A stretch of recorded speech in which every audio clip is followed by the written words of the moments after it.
Rain fell softly over the narrow streets of the old town. The evening wind carried the smell of wet dust and smoke from cheap stoves. Inside a tiny broken house at the end of the lane, Meera sat by a flickering candle, counting a few wrinkled notes. Her hands trembled as she whispered to herself, "Only 600 left, and Samir's medicine costs 800. She pressed her eyes shut, trying not to cry. On the bed lay her younger brother, thin and pale, coughing weakly. The doctor had said he needed good food and rest, things Meera couldn't afford. Since their parents' death 2 years ago, she had done everything possible, cleaning houses, washing clothes, and selling vegetables, to keep them alive. But each day seemed harder than the last. The landlord had already warned her. "If you don't pay this week, I'll throw you out, girl." No more excuses. That night, as the clock struck 9, Meera wrapped a torn shawl around her shoulders and stepped out into the rain. She walked toward the bakery to ask for leftover bread. The road was dark, lit only by yellow streetlights, and water ran down her worn slippers. Then she saw something. An old woman lay on the side of the road, half covered in mud. People passed by, glancing for a moment, then hurrying away. Meera's heart clenched. Without thinking, she ran forward. "Ma'am, are you all right?" The old woman didn't respond. Her clothes were rich-looking, but soaked and torn. Meera bent down, trying to lift her. "Please hold on," she whispered, voice shaking. No one stopped to help. Cars rushed by, splashing dirty water on her skirt. Meera didn't care. With all her strength, she dragged the woman to her small home, 1/2 kilometer away. Her arms hurt, her feet were bleeding, but she kept going. Once inside, she laid the woman near the fire and covered her with a blanket. Samir, waking up from his weak sleep, looked surprised. "Meera, who is she?" "I don't know," Meera said softly, "but she's someone's mother, and she needs help." She boiled some rice and fed the woman spoon by spoon. Hours passed before the old lady opened her eyes. They were gentle but sharp, filled with wisdom and sadness. "You saved me," the woman whispered. "Why would you help a stranger?" Meera smiled faintly. "Because one day, someone helped me too." The woman studied her. Her patched clothes, her tired face, her soft eyes. She wanted to ask more, but her voice failed. Soon, she fell asleep again. Later that night, Meera sat beside her, drying the woman's clothes by the fire. She didn't notice that the pendant around the woman's neck, a golden piece shaped like a crest, shone faintly in the candlelight. By morning, when the first rays of sun touched the cracked walls, Meera woke up to an empty room. The old woman was gone. The blanket lay neatly folded on the chair. Only one thing remained, the golden pendant, placed carefully beside a note that read, "Kindness is never forgotten." Meera picked it up, staring at the shining emblem. It looked expensive, far too grand for a poor girl's hands. She didn't know that this small act of mercy would soon turn her world upside down. Outside, the rain had stopped, but for Meera, a storm was just beginning. The morning light felt strange in Meera's tiny room. Everything was quiet. Too quiet. The old woman had vanished without a sound, leaving behind only the golden pendant on the small wooden table. Meera turned it over in her hand. The surface was smooth and heavy. In the center was a small carved symbol, a pair of wings around a crown. She had never seen anything like it before. "This must be important," she whispered. But her heart filled with worry. Why would a rich old woman wander the streets alone in the rain? And why leave something so valuable behind? Meera tucked the pendant safely in a small cloth pouch and hid it under the floorboard near her bed. She had no time for mysteries. Her brother, Samir, was getting weaker. His cough had grown worse during the night. "Meera," he murmured, "don't worry about me. Save your money. I'll be fine." She smiled to comfort him, but her eyes were full of fear. "Don't talk like that. I'll find a way. I promise." That promise weighed heavily on her heart as the day dragged on. At work, her employer, Mrs. D'Souza, complained non-stop. "You clean too slow, girl. If you can't do it properly, I'll find someone else." Meera bowed her head. "Yes, ma'am." I'm sorry, her body ached, but her mind was on Samir, and that strange pendant. When she got home that night, she found her landlord waiting outside her door, arms crossed. "You have till tomorrow," he said coldly. "Pay the rent or leave." Tears burned in her eyes after he left. She looked at the hidden pendant again. It sparkled faintly in the candlelight, enough to make her heart race. Maybe she could pawn it, just for some medicine and rent. She'd return it later if she ever found the woman again. "Forgive me," she whispered, pressing the pendant to her chest. "I don't want to sell it. But I have no choice." Meanwhile, across the city, in a world of marble walls and glass towers, Adrien Cole sat behind his giant desk at Cole Enterprises, one of the most powerful companies in the country. His sharp grey eyes stared at a photograph of an elderly woman with kind eyes. His mother. "She's been missing for 2 days," said his assistant nervously. "The police found her car near the old market, but no trace of her." Adrien clenched his jaw. "Keep searching. She's not just anyone. She's my mother." He turned the photo over, and there it was, printed on the back, the same family crest that was now in Meera's possession. That evening, Meera walked to a small jewellery shop on the corner. The signboard flickered. "Patel's Gold and Silver." She hesitated before entering. The shop smelled of polish and metal. "Can I help you?" asked the jeweller, peering over his glasses. Meera took out the pendant carefully. I want to sell this, sir, just for a little money." The jeweller's eyes widened the moment he saw it. "Where did you get this?" I found it," Meera stammered. "A lady left it behind." Before she could finish, the jeweller stepped back and whispered something to a young man in the corner. The young man quickly dialed a number on his phone. Meera felt uneasy. "Is something wrong?" The jeweller forced a smile. No. Please wait here a moment. This piece is very special." Outside, a black car stopped in front of the shop. 2 men in suits got out. Meera's heart began to pound. Within minutes, one of the men showed her a badge. "Miss, you need to come with us. You're suspected of theft. This pendant belongs to the Cole family. Meera's world spun." "No!" "You don't understand. I didn't steal anything." But her words fell on deaf ears. They took the pendant from her trembling hands and led her toward the car. As the city lights blurred past the window, Meera sat frozen, fear tightening her chest. She had no idea she was being taken to meet Adrien Cole himself, the billionaire whose life, fate, and anger were about to collide with hers. The car ride felt endless. Meera's heart thumped like a drum in her chest as the black vehicle moved through the rich side of the city. Tall buildings, shining lights, wide, clean roads. It all looked like another world, far away from her broken home. She clutched her shawl tightly.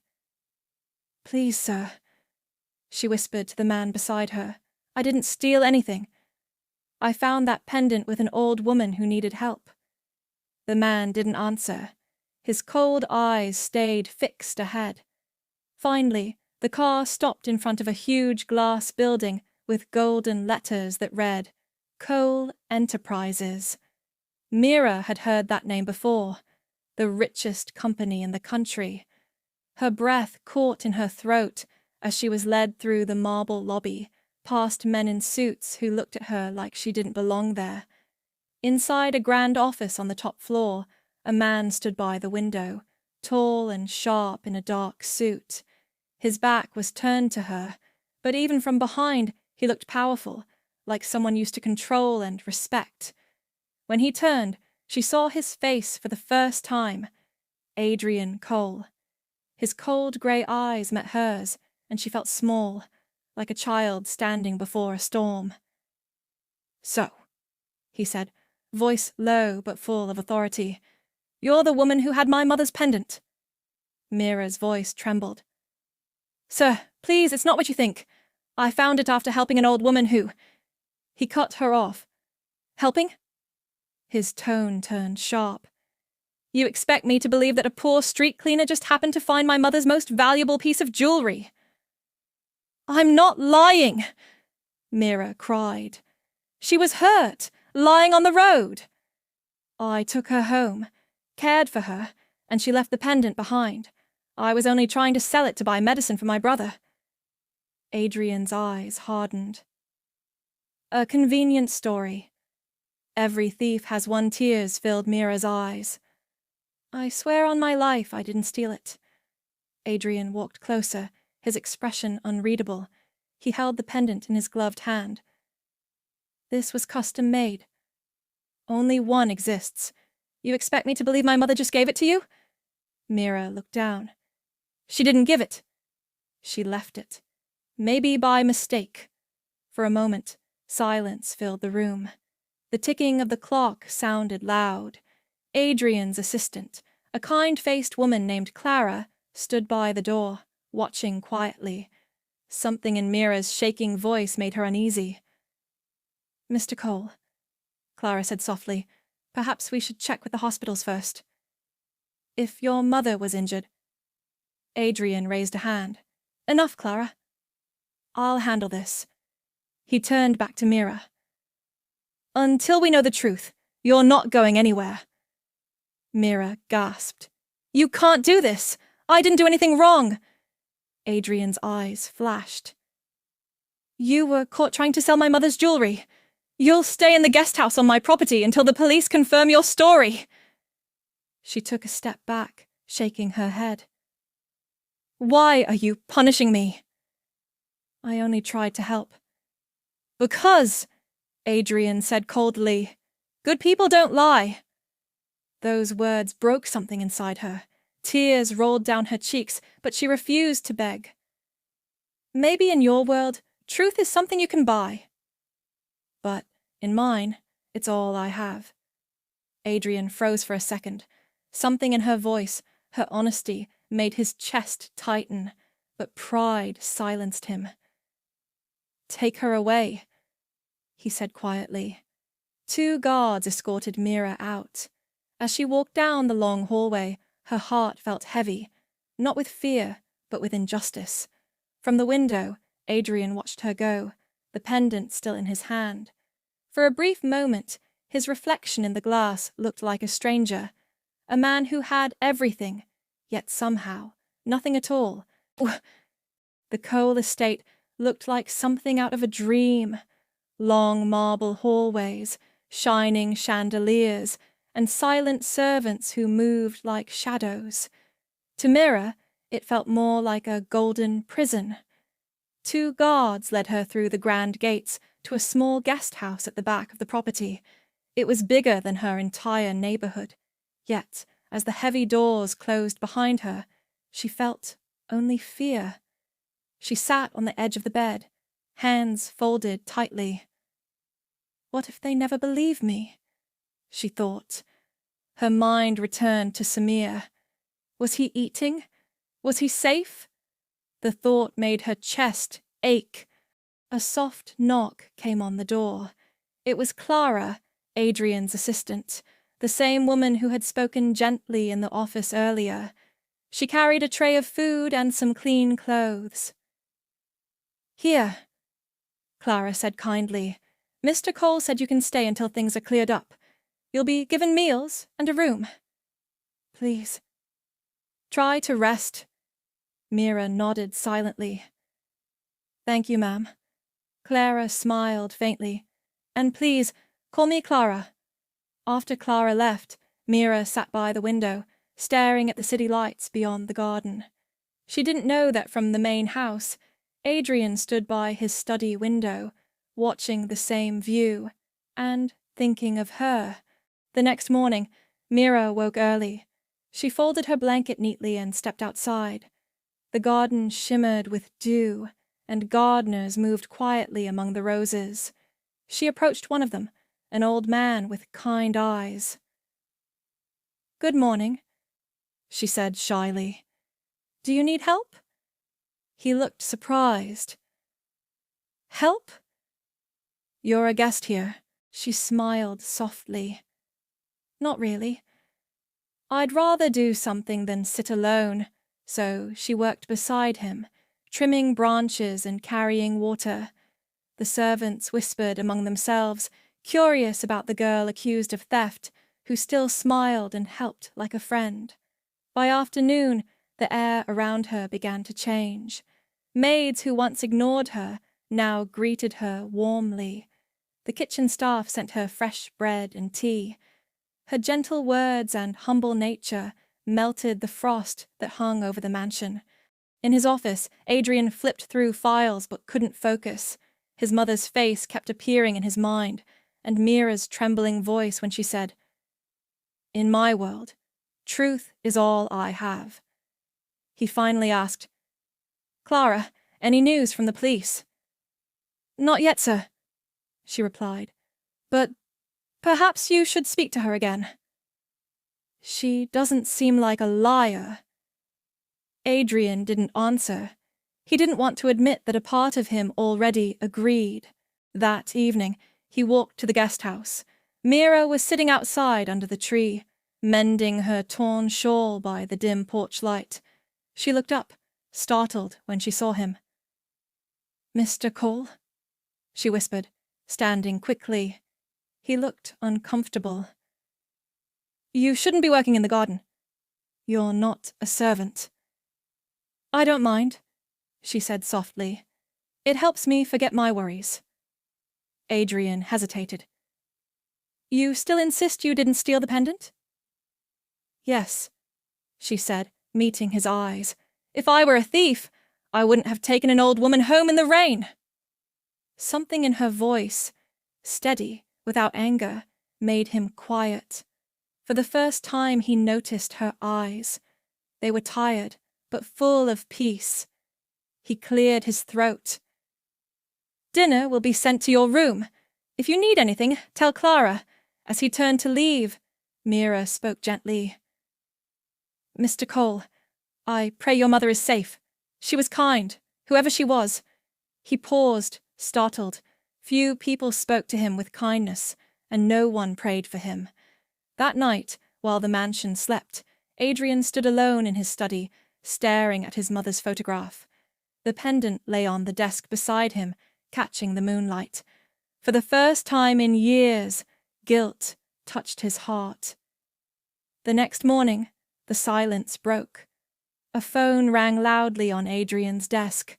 Clara answered, her voice shaking. "Sir, they found her, an elderly woman matching your mother's description. She's alive, but in the hospital." Adrien froze. "Where?" As he rushed toward the door, he stopped for a brief second, his thoughts flashing to the girl in the guest house. Meera had prayed for his mother. And now, fate was answering. The hospital smelled of medicine and silence. Machines beeped softly in the background, and the cold air carried a sense of worry. Adrien walked quickly through the hallways, his long coat brushing against the floor. His face was pale, his hands trembling slightly, a sight no one in his company had ever seen before. When he reached room 307, He froze at the door. Inside, lying weakly on the bed, was his mother, Mrs. Evelyn Cole. Her face was pale, but her chest rose and fell gently. For the first time in days, he breathed again. "Mother," he whispered, stepping closer. She opened her eyes slowly, her lips curling into a faint smile. "Adrien, you found me." He took her hand, his voice thick. "Where were you?" "I searched everywhere. You could have—" But she stopped him with a touch. "Calm down, son. I was lost, not gone. A kind soul helped me." A young woman, Adrien frowned. "A woman." "Yes." Her eyes softened, remembering. "I was weak and fainted in the rain. People walked past me, but she stopped. She took me to her home. She fed me, cared for me, even though she had nothing." Her words struck him like lightning. His mind raced. Did she say her name?" Mrs. Cole smiled faintly. "Yes." Meera Adrien stepped back, stunned. The name echoed in his head like a bell. Meera! The girl he accused, the one he humiliated. His throat tightened. "Mother, she's at our estate." Evelyn's eyes widened. "At the estate?" "Why?" Adrien looked away, shame filling his voice. "Because I thought she stole your pendant. I had her brought in. I didn't believe her. For a long moment, his mother just stared at him.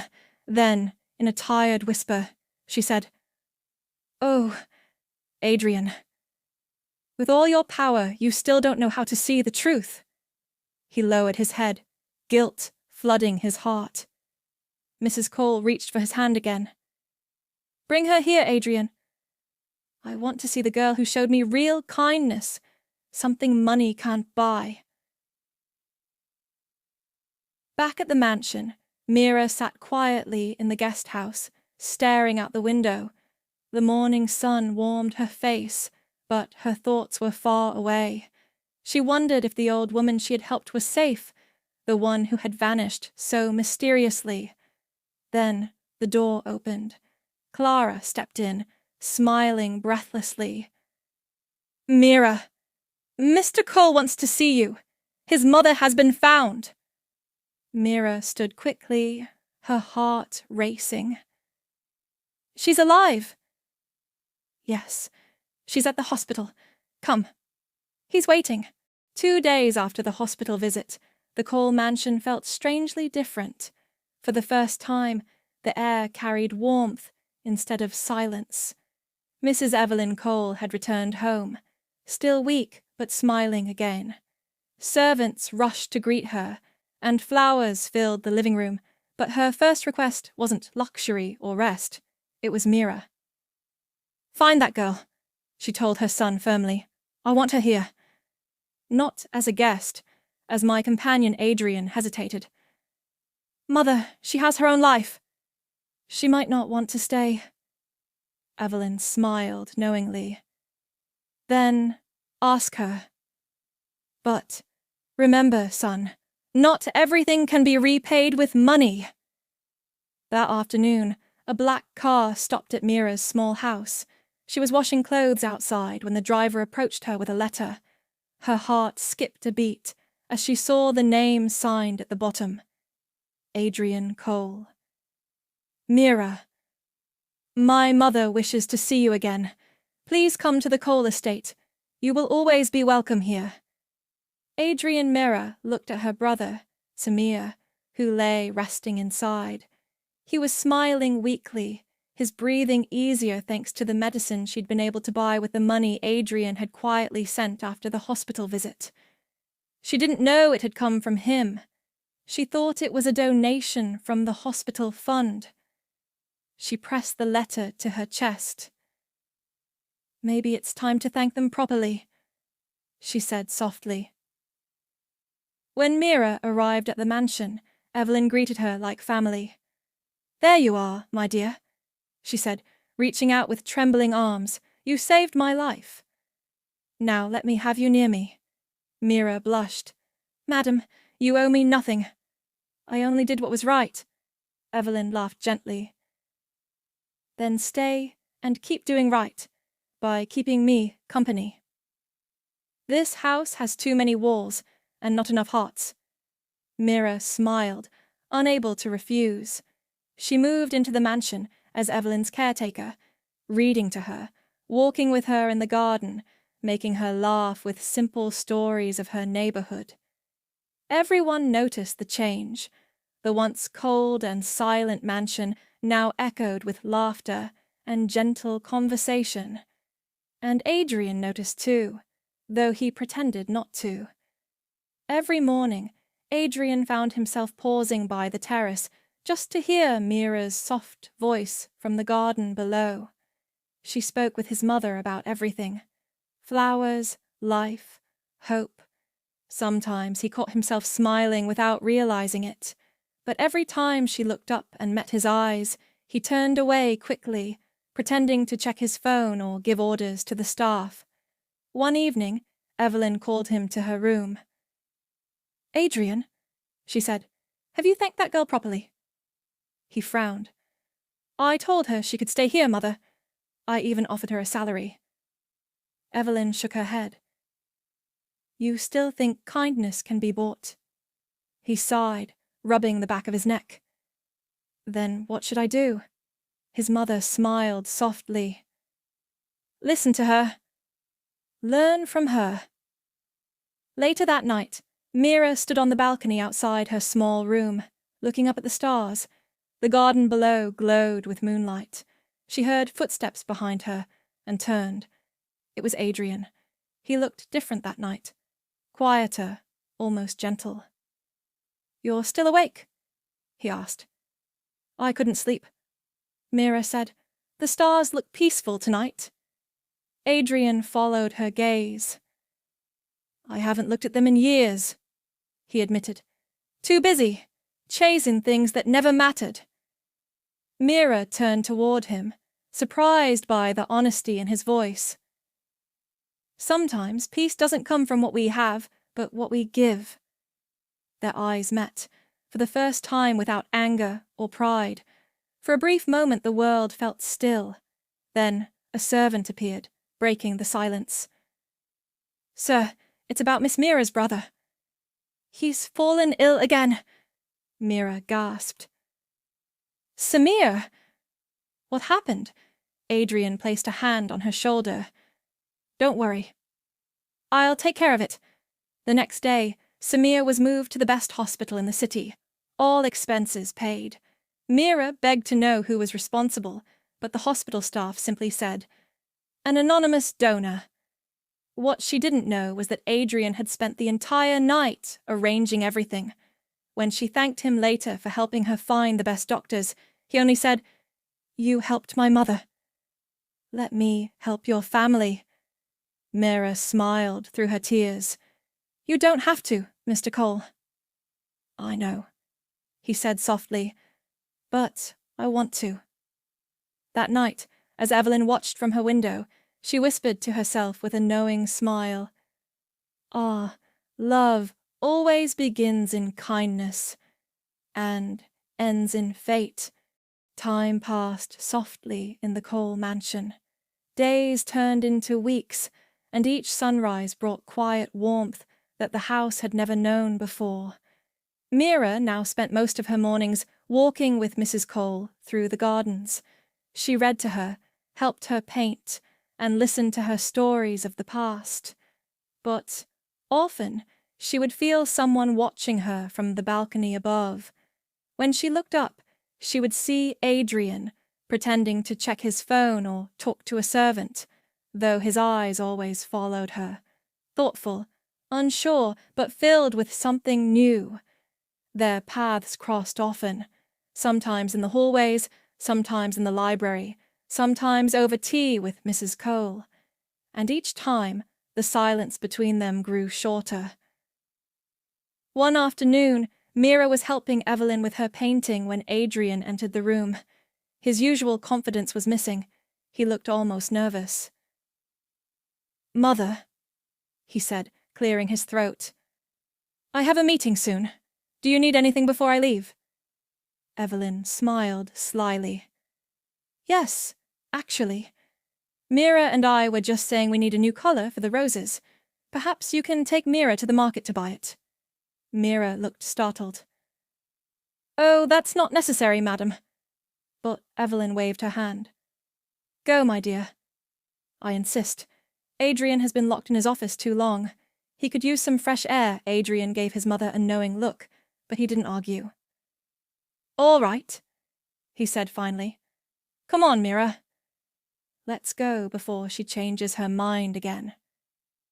The city market was alive with noise, vendors shouting, children laughing, and music playing from old radios. Meera smiled as she walked through the colourful stalls. It had been a long time since she felt this free. Adrien followed beside her, watching quietly as she haggled with sellers and laughed softly when a child offered her a flower. You seem to know how to talk to everyone, he said after a while. Meera looked at him with a small smile. People listen when you speak with kindness, not power. He chuckled.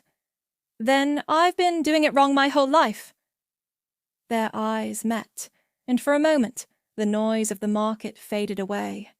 There was something unspoken between them, fragile yet strong, like the first light of dawn. But not everyone looked kindly upon their closeness. By the next morning, whispers had already spread among the staff. The boss is falling for the maid, someone said near the kitchen. She'll soon replace us all. And soon, the rumours reached the media. Headlines appeared online. Billionaire CEO and his mysterious girl. Who is she? Adrien's business rivals saw an opportunity. They mocked him at meetings, hinting that his emotions were making him weak. One evening, as he arrived home, reporters surrounded his car, flashing cameras and shouting questions. Mr. Cole! Is it true you're dating your mother's caretaker? Is she after your money? Adrien's jaw tightened, but before he could speak, Meera stepped outside the gate. She looked at the reporters calmly and said, I'm just someone who helped when no one else did. Please leave us in peace. Her quiet dignity silenced them for a moment, but not for long. Inside, Adrien was furious. They have no right to speak about you like that. Meera shook her head. Let them talk. Words don't hurt as much as unkindness. He looked at her, admiration shining in his eyes. You're stronger than anyone I know. She smiled faintly. I had to be. Later that night, Evelyn called Adrien to her room. So, the world knows, she said gently. Are you ashamed? He looked down. I'm not ashamed, Mother, but I don't want her to suffer because of me. Evelyn smiled softly. If love is real, it will survive the storm. The next day, Adrien held a press conference. Cameras flashed as he stepped up to the microphone. I want to clear something, he said firmly. Meera is not my employee. She's the woman who saved my mother's life, and the reason I learned what kindness truly means. If that makes me foolish, then I'll gladly be foolish. The reporters went silent. Meera, watching from the mansion, felt her heart tremble. No man had ever spoken for her like that before. But just when peace seemed near, the phone rang. It was the hospital. Her brother's health had suddenly taken a bad turn. Meera ran through the rain that night, her heart pounding. Adrien followed soon after, finding her by Sammy's bedside, tears in her eyes. Please don't take him from me, she whispered to God, holding her brother's hand. Adrien stood beside her silently, placing his hand on her shoulder. You're not alone, Meera. Not anymore. The hospital room was dim and quiet, except for the steady beeping of a heart monitor. Rain tapped softly on the windows, as if the sky itself was waiting. Meera sat by Samir's bed, her fingers tightly holding his cold hand. She hadn't moved for hours. Her eyes were red, her lips trembling with silent prayers.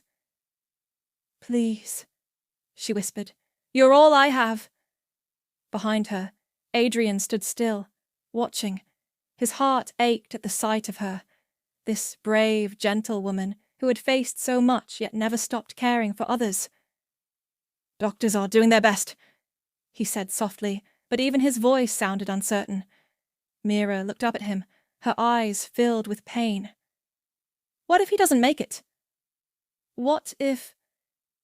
this is it?" Adrien knelt beside her. "Then I'll make sure you never face another day alone." I promise you that his words weren't grand or practiced.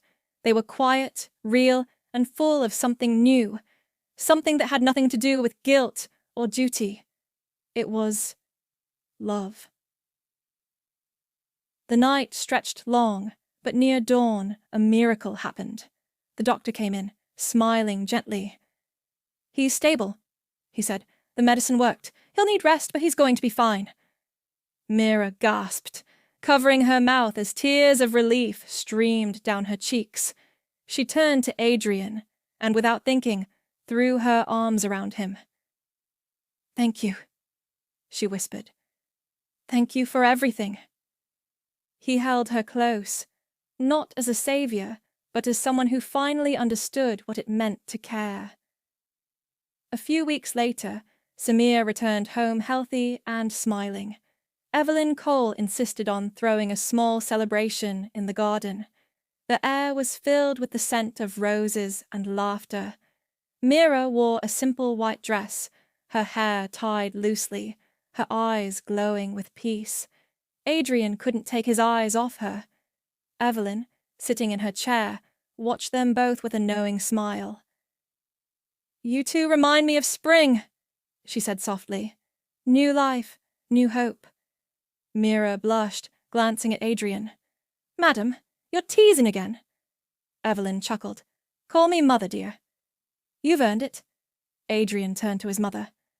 "Mother," he began, but she held up a hand. "Don't wait any longer, son. Life is short. Speak your heart." As the sun set over the garden, Adrien led Meera to the same bench where they had first talked about the stars. The light turned golden, wrapping them in warmth. He took her hands gently. "Meera, I once believed power could fix everything, that money could buy peace, love, or respect. But you showed me I was wrong. You gave my mother her life back. You gave me mine." Her eyes filled with tears. "Adrien," he smiled softly, "I don't want to repay you. I just want to stand beside you, not as the man you saved, but as the man who loves you. Will you let me?" Meera's heart fluttered. All her struggles, all her pain, it had led her to this moment. "Yes," she whispered, smiling through her tears. "But only if you promise one thing." "Anything," he said. She looked into his eyes. "That we never forget where we came from, or the people who still need kindness." He nodded, his voice thick. "I promise." Months later, the world would come to know the Meera Foundation, a charity created by Adrien and Meera Cole to help poor families and sick children. At the opening ceremony, Meera stood at the podium holding a small golden pendant, the same one that had once been mistaken for stolen. She smiled at the crowd and said, "Once, I was just a girl who helped an old woman in the rain. I didn't know that one act of kindness would change my whole life. So if you take anything from my story, let it be this: kindness is never wasted. It always finds its way home." The audience rose in applause. Adrien stood beside her, pride shining in his eyes.